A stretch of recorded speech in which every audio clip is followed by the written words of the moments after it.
everybody, welcome back to my YouTube channel. I am your girl bokamosomakss, and I am back with another video. Okay, so today I thought, actually I was going through like a little I don't know what to call it. It's not writer's blog, YouTube blog, we're gonna call it that.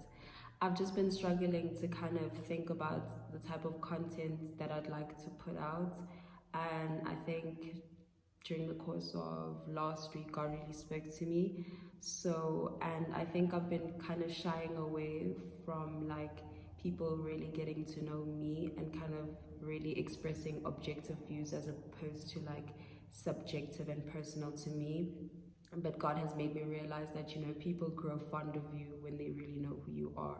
You know, you can go preaching about certain things, but you know, people fall in love with who you are and, you know, your authentic self. So I was just like, well, you know, I've always been really like, I'm a very private person by nature. So also this YouTube thing was just like, God, I don't know how you want me to do this, knowing very well that I'm, you know, very private, but you know, I will be wherever God needs me to be. So anyways, yeah, so today I'll just be chatting a little bit about like some of my convictions and like just certain things about myself that have kind of changed ever since I gave my life back to God.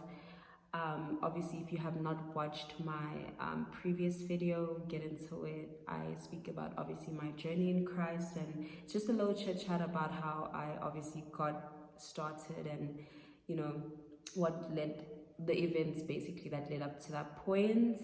But yeah, okay, the first thing that I have on my list is swearing and blasphemy. Like, before I gave my life back to God, I was a trap star.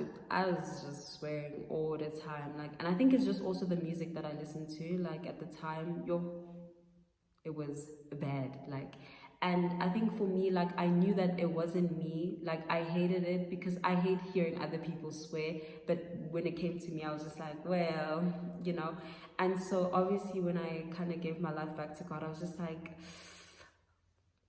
God, there's something that I need to talk to you about. And obviously I just was like, it was such an open, honest conversation that I had with God. And I was just like, listen here, I don't really like the fact that I swear, and I needed to stop, as in like guamanje. Like, I don't even want it to be a journey. Like, now, like, I want to stop swearing, you know. And he was like, your wish is my command. Like, I didn't pay much attention to it. That just shows ubuti. Like, even when I asked for it, it wasn't like a this is what I really want, you know. It was just like a, okay, you know, I think I'd like to start here, you know, in terms of just what things that I'd like to, you know, better, you know, and things I'd like to change about myself, you know, like walking in this journey, right? And so it wasn't necessarily something that I was waiting on or whatever. But then at some point I just realized, I was just like, wait, girl, actually, you don't swear anymore. And I was just like, wow, that's so crazy. Like, ha ha ha, God is good. And I was like, maybe a few months after, and I was just like, hold on, like, wow, you know? And I was like, wow, that's cool. Anyways, moving on. Yeah, so I think it's really important for me. Like, now it's just become such a big part of me. Like, my friends know, like, I have challenges with all my friends that swear. Like, I'm just like, girl, if I hear you swear in my presence one more time, like, I'm literally smacking you. And I make it my thing to kind of make sure that people don't swear in my presence. Like, I will correct you. Like, I don't know, I can't control it most of the time. I'm just like, was it necessary? You know, was it really necessary to, you know, curse? Like, you know, I just feel like most of the time, I feel like it's such a bad habit, and I feel like sometimes it could get so uncontrollable where, like, you're in spaces where you're not supposed to be, like, you know, where etiquette is important, and here you are just cussing because it's just so normal to you, you know. I was just like, I don't want that to be, like, I don't want no part of that in my vocabulary. Like, it just does not even align with me, like the type of person I am. Like, I'm just so careful about how I use my words, and because I believe in the power of the tongue, you know.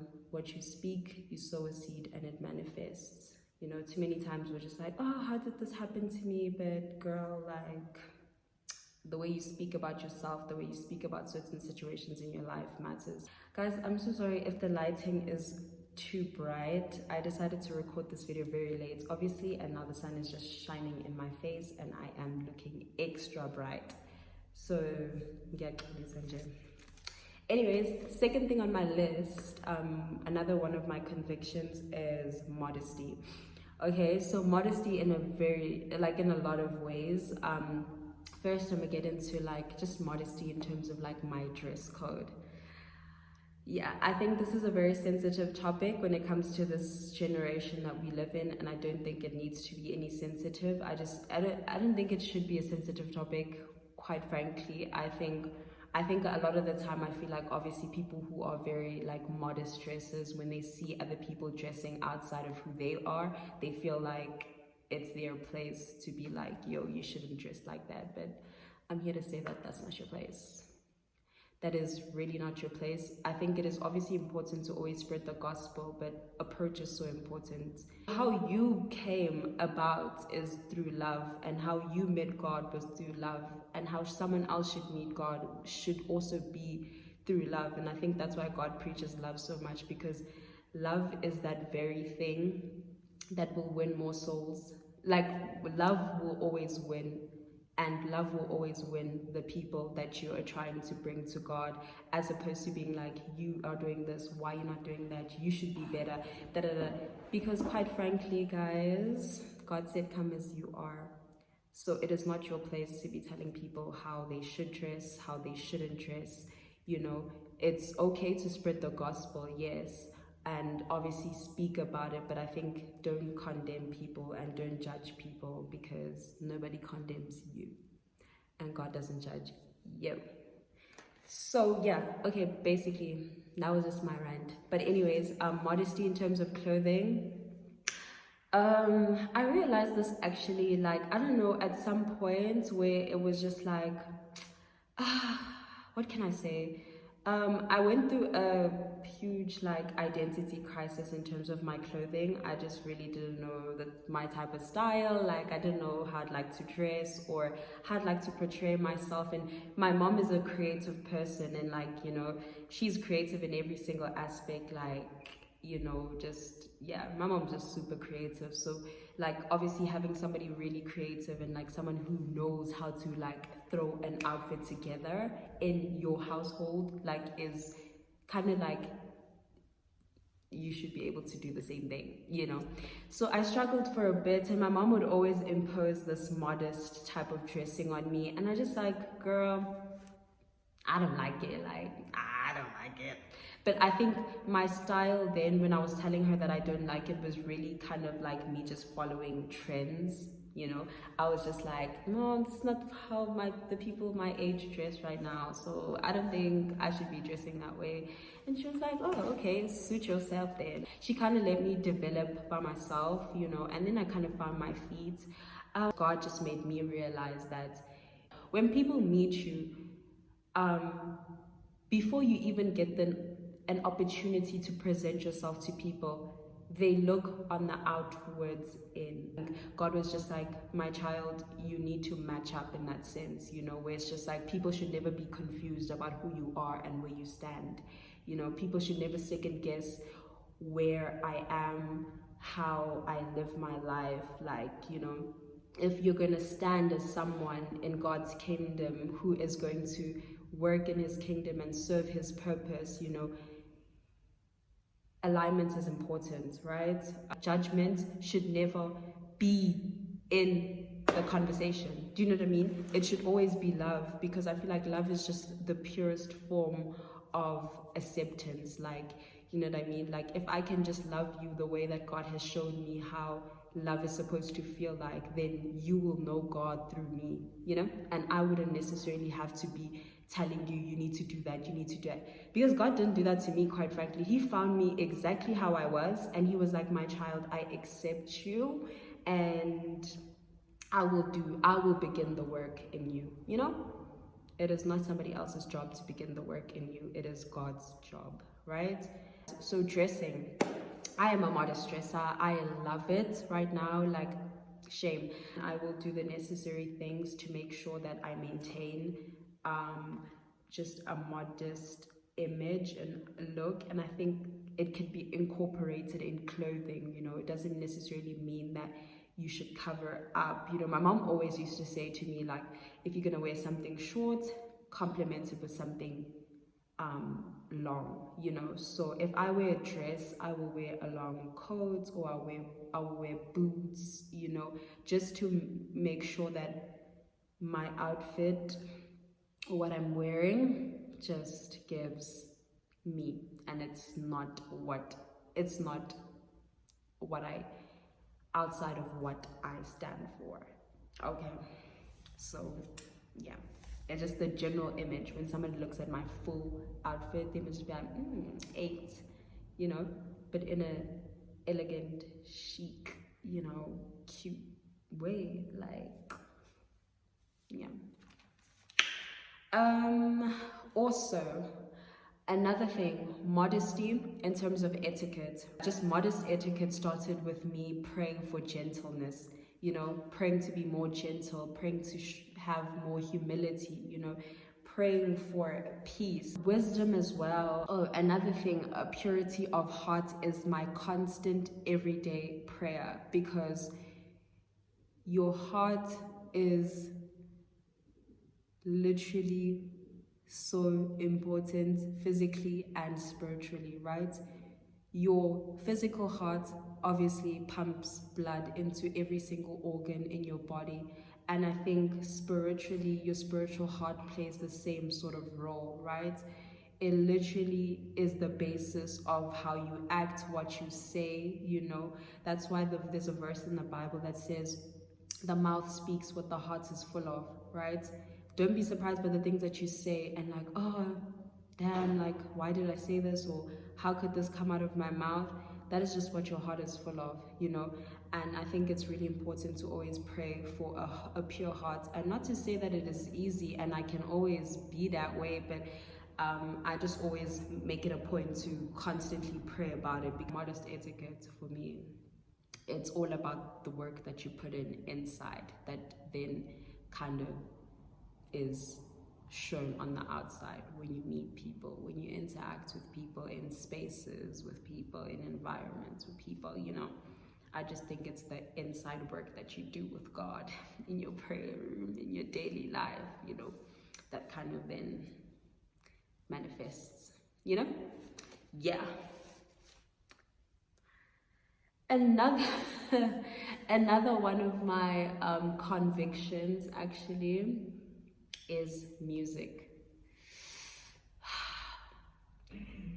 Child, like, okay, like, it started off obviously with trap rap and like, you know, and I was just like, it's so weird, like I just can't listen to this music anymore. Like immediately when I hear a word, I just clear my, like, I'm just like, oh nope, we're not doing this, right? And then, man, as I started growing and maturing more in Christ, I just realized that I did not listen to any music outside of gospel and soul first. It started with gospel and soul.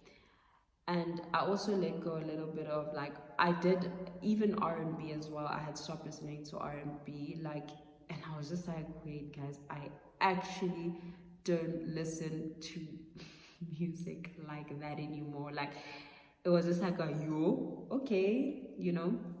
But guys, one thing about me, and everybody in my life knows this, I love me some gospel. Like, what a genre. Like, I don't know how people don't listen to gospel. I don't understand. Like, I don't understand people who don't like gospel. Like, I'm like, it is so good. Like, it is so good. Like, it is oh, guys. Like, I could listen to gospel the entire day because it just be hitting different the entire day. Like, one song can just mean like 1,000 different things the entire day, and I'm just like, hallelujah, like, amen, like, you know what I mean? Yeah, now I just didn't listen to any music except for gospel, but like, God like just kept like placing like a newfound love for gospel like in me, like, and it was just so crazy. It was just like I didn't crave to listen to anything else, quite frankly. I was quite content with listening to gospel only. Like, this is a new one, let's say. This is a new one. Okay, clubbing. I don't go to the club anymore. And quite frankly, even when I did go, I never enjoyed it. If I'm being quite honest, like, I know that I'm not the only one, and I know there's many of us who went to the club, ne? But came back the next morning and questioned every single decision and just had post-group depression. Like, you just felt like, what was that? And guys, I came to tell you that that was not because of, there's a reason for that, you know? And like, obviously, as I started growing with it's like not something that it was so weird. I knew exactly what was happening in the clubs spiritually, but I still chose to go because I thought I was a soldier, right? I thought, like, I'm just gonna go, like, I'm gonna pray before I go, you know, and like hope for the best. But I knew that when I come back home I'm finished. Like, I'm so finished. Like, going to the club, then I know I just drained spiritually. Like, I didn't even enjoy my time there. I was super paranoid, looking who's touching me, who's speaking to me, and like just observing people, like reading into people. Like, it was just there, like, I felt like I was like watching over everyone. Like, I was just like, oh, what are they doing? Why are they doing that? Her energy feels off. He feels weird. Why did he just touch me? Oh, let me go pray. Guys, I kid you not. I don't know how many times I've been like, I didn't even go to the club like that. Like, I'm speaking like it stopped as if like Bengia. Like, I can count on one hand the amount of times I've gone to a club, but in J, it was never a lifestyle thing. Don't get me wrong. I've been there like maybe 5 times. That's it. But I did not enjoy neither of the 5 times. So it was just like, for me, it just felt like, okay, like, besides it just not being a godly environment and just not living righteously, I just felt like it was also a big part of alignment for me. And when people speak about me, what do they associate with my name? You know, that was a big thing for me as well. It was just like, like, I actually don't, like, this is not me. It doesn't align with me. Why am I doing it? I would literally spend, I think, a lot of my time in the bathroom praying when I'm at the club.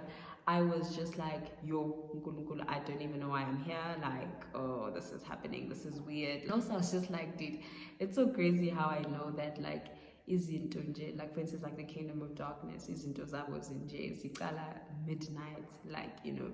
And what times do the club open? Like, from 10 to like, there's a reason for that, guys. But, you know, there's tea for another day. There's tea for another day. You know, if you want to enjoy the club, you need to tap out spiritually. And I just feel like I could never do that. I will never do that. Yo, the things that can happen in one night. You can just never let your guard down. What? No. One thing about the devil, you give the devil an inch, he'll take a mile. So, guess what I mean? Yeah. Guys, but it's not easy. Like, you know, obviously there's days where I'm just like, oh, damn, bro. But yeah, obviously it's just like I will not go out of my way intentionally all the time to go and take myself from this much progress and go start again from zero. Zilch.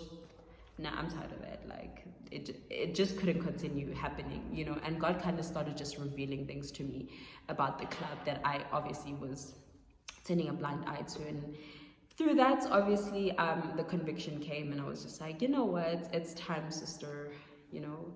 And I wouldn't say it's easy, guys. I don't even want to act tough. Like, when I see these videos of nigga playing in the club and like you guys just looking all pretty in the club, dressing up and stuff like that. I wouldn't necessarily say I have FOMO, but like sometimes that just little bit of like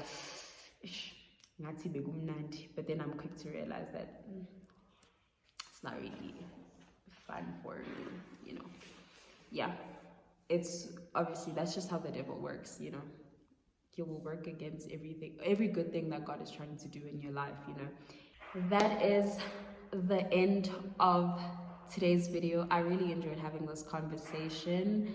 Yeah, like let me know what else you guys would like to see from me, hear from me.